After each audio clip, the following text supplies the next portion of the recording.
E aí, galera do Me Salva, vamos continuar falando então de tabela periódica, agora abordando as propriedades periódicas, enfatizando o raio.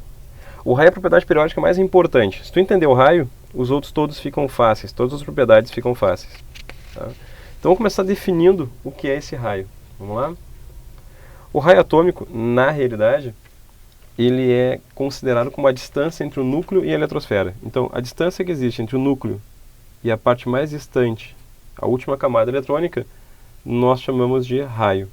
O raio vai estar diretamente ligado ao tamanho do átomo. E aqui nós chegamos à conclusão de que existem átomos com tamanhos diferentes.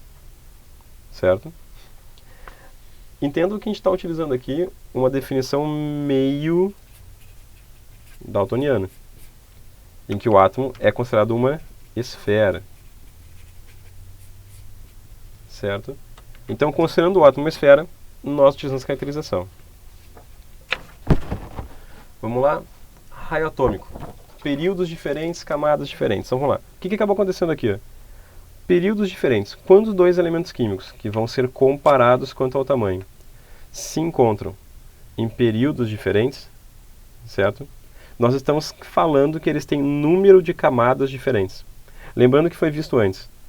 Terceiro período, 3 camadas eletrônicas. Sétimo período, 7 camadas eletrônicas. Então, entre os elementos sódio e frâncio, quem tem maior raio? O frâncio é maior que o sódio. O que justifica isso? Ele tem maior número de camadas. Aqui nós temos 7 camadas eletrônicas, enquanto que aqui nós temos apenas 3 camadas eletrônicas. Imagina algo como uma cebola. Quanto mais camadas, maior vai ficando o átomo. Então, poucas camadas, mais camadas, mais camadas. Quanto mais camadas tem, maior ele fica. Certo? Mas e se?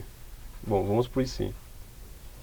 E se nós tivermos dois elementos químicos que estão no mesmo grupo, no mesmo período, mas em grupos diferentes. Por exemplo, aqui, ó, o alumínio e o argônio fazem parte do mesmo grupo na tabela. Certo? Os dois estão alinhados, mesmo grupo da tabela. Mas, mesmo período da tabela. Só que eles estão em grupos diferentes. Grupo 13, alumínio. Grupo 18, o argônio. Ok? O que vai ser considerado aqui? Bom, uma coisa chamada carga nuclear. A carga nuclear nada mais é que o número de prótons que tem no núcleo. Esse número de prótons ele vai influenciar diretamente no tamanho do átomo. Como assim? Então vamos lá. Tanto o alumínio quanto o argônio, eles têm o mesmo número de camadas, certo? O mesmo número de níveis. Mas o alumínio, ele tem número atômico 13, enquanto que o argônio tem número atômico 18. No que isso vai mudar? Bom, muda o seguinte. Imagina dois átomos que têm o mesmo número de camadas. Nesse caso, o alumínio e o argônio. Este aqui, ele tem 13 prótons no núcleo. E este tem 18 prótons no núcleo. Quem deve atrair os elétrons com mais força? Lembra que elétron tem carga negativa, enquanto que os prótons no núcleo têm carga positiva. Um exerce força de atração pelo outro. Então, vamos lá. Quem deve exercer mais força, ou melhor, maior força de atração entre os elétrons? 13 prótons, 13 cargas positivas ou 18 cargas positivas? Bom, 18 cargas positivas vão atrair os elétrons com mais força.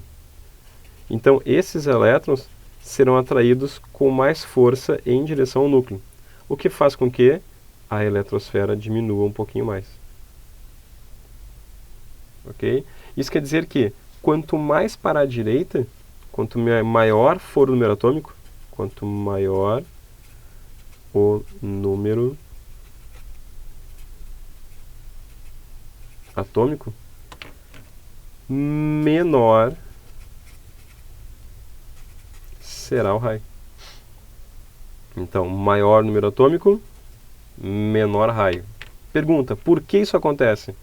Porque aumenta a carga nuclear, fazendo com que aumente a força de atração pelos elétrons, diminuindo assim o tamanho da eletrosfera.